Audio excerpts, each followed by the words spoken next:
कभी कभी भगवान खुद किसी माध्यम से हमसे बात करते हैं, और अगर आप ये कथा सुन रहे हैं तो हो सकता है यह भी कोई ईश्वरीय संकेत हो। अगर आपके दिल में भक्ति की लौ जल रही है और आप चाहते हैं रोज ऐसी ही कहानियाँ आपके जीवन में प्रकाश भरे, तो हमारे चैनल को सब्सक्राइब जरूर करें। ये सिर्फ एक बटन नहीं, यह एक रिश्ता है आपके और प्रभु के बीच। तो चलिए जुड़ते हैं इस यात्रा में और जानते हैं क्या सच में भगवान सपनों में रास्ता दिखाते हैं। कभी आपने सोचा है कि कोई सपना ऐसा क्यों आता है जो दिल को छू जाता है? क्यों अचानक हमें कोई रास्ता दिख जाता है जबकि हम खोए हुए होते हैं? क्या यह सिर्फ संयोग है या फिर यह कोई ईश्वरीय संकेत है? अगर आज आप ये कथा सुन रहे हैं तो यह कोई साधारण बात नहीं, हो सकता है ये भी कोई संकेत हो। इसलिए मैं आपको आमंत्रण देती हूँ, हमारे इस चैनल से जुड़िए। सब्सक्राइब का वह छोटा सा बटन दबाइए। यह सिर्फ तकनीक नहीं है, यह एक भक्ति का संगम है। यहाँ हर रोज आपकी आत्मा को प्रभु की ओर ले जाने वाला मार्ग मिलेगा। अब आप बिना समय गंवाए आइए चलते हैं उस अद्भुत यात्रा पर, जहाँ पर हम जानेंगे क्या सच में भगवान सपनों में रास्ता दिखाते हैं। क्या यह सच में हो सकता है? स्वप्न, नींद में आने वाली छवि मात्र, ये कभी कभी वो दरवाज़ा होता है जो प्रभु के लोक से हमारे लोक तक खुल जाता है।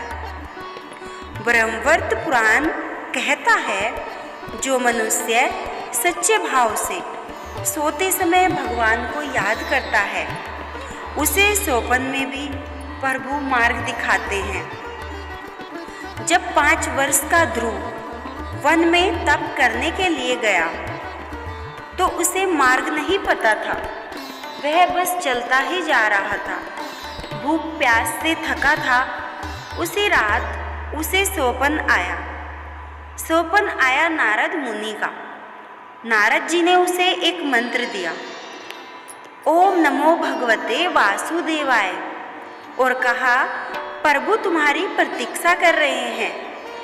यदि स्वप्न उसकी संपूर्ण यात्रा का मार्गदर्शक बना। काशी नगरी में एक वृद्धा माँ पार्वती माँ की उपासिका थी। वह पार्वती माँ की प्रतिदिन पूजा करती थी।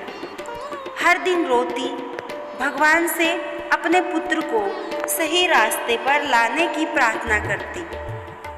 एक रात स्वप्न में भगवान शिव प्रकट हुए। शिव बोले, तेरा पुत्र अपराधी नहीं, मार्ग से भटका हुआ है। कल सुबह मंदिर आ, मैं भेजूंगा उसे। अगले दिन मंदिर के द्वार पर वही बेटा था।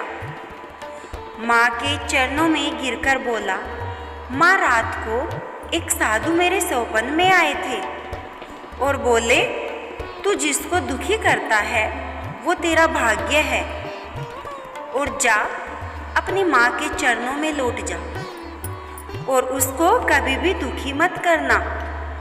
वो कौन था? वो कौन था माँ? माता ने कहा, बेटा, वो भगवान शिव थे, जो सिर्फ कैलाश पर नहीं, माँ के आंसुओं में भी बसते हैं। संत तुकाराम, महाराष्ट्र के संत, जब गांव वालों ने उनका मजाक उड़ाया, ग्रंथ जलाए, तब उन्होंने भोजन और पानी सब कुछ त्याग दिया। तीसरी रात उन्हें स्वप्न आया। भगवान विट्ठल स्वयं आए और बोले, तुकाराम, ग्रंथ बाहर से नहीं जले, वो मेरे हृदय में सुरक्षित है। उठो और मेरी भक्ति को फिर से गाओ। सुबह उठे, वही पंक्तियाँ उनके मन में थी। स्वप्न भगवान का संजीव संदेश बन गया। ऐसे ही हम आपको एक और भगवान के स्वप्न की चमत्कारी कथा सुनाते हैं। यह कथा है दिल्ली की एक महिला की, जिनका बच्चा गंभीर बीमारी से पीड़ित था। रात को रोते रोते सो जाती थी और भगवान से प्रार्थना करती थी, हे भगवान, मेरे पुत्र को ठीक कर दो। रात को सोते समय स्वप्न में एक साध्वी रूप में माँ दुर्गा आई और कहा, किसी शिव मंदिर में जाकर जल चढ़ा देना, तुम्हारा बच्चा ठीक हो जाएगा। सुबह उन्होंने वही किया। डॉक्टर ने कहा, यह चमत्कार है, रिपोर्ट्स अब सामान्य है। क्या ये सपना था या माँ दुर्गा की कृपा?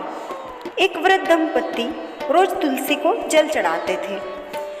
एक दिन बारिश आई, वे जल नहीं चढ़ा पाए तो उन्हें रात में स्वप्न आया तुलसी माता का। तुलसी माता बोली, मैं ठंडी हो गई हूँ, क्या आज मुझे भक्ति नहीं मिली? अगले दिन उन्होंने कड़ाके की सर्दी में भी पूजा की। उनका बेटा जो 5 वर्षों से विदेश में लापता था, उसी दिन उस बेटे का फ़ोन आया और उसने कहा, माँ, मुझे अचानक से सपना आया कि तुम मुझे बुला रही हो और मैं भागा भागा चला आया। एक युवक उदास, अकेला, आत्महत्या का मन बना रहा था, लेकिन वह भगवान कृष्ण का भक्त था, लेकिन बहुत टूटा हुआ। रात को सोया, स्वप्न में भगवान कृष्ण आए और उससे बोले, तू मुझे छोड़ सकता है, लेकिन मैं तुझे कभी नहीं छोड़ सकता। चल जीवन का माखन खा, विष मत पी। सुबह उठते ही उसके आंसू रुक ही नहीं रहे थे। आज वही युवक मंदिरों में श्री कृष्ण का भजन गाता है।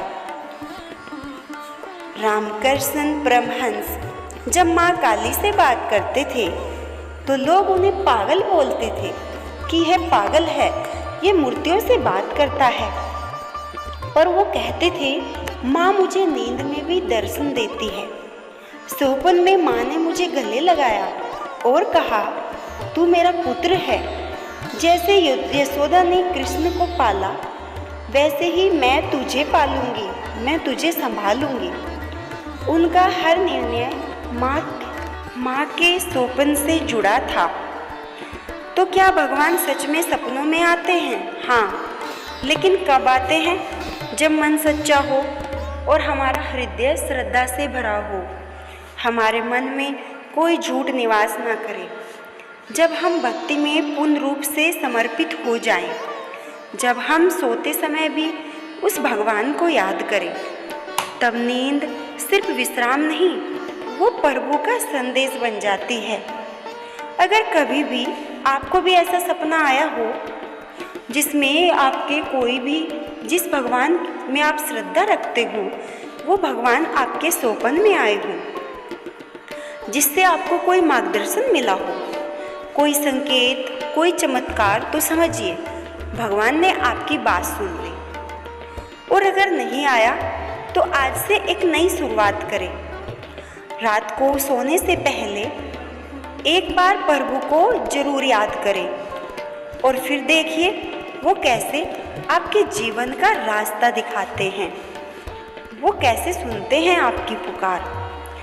अगर आपको यह कथा अच्छी लगी हो तो आप हमें कमेंट में ज़रूर बताना, वीडियो को लाइक करना और चैनल को सब्सक्राइब।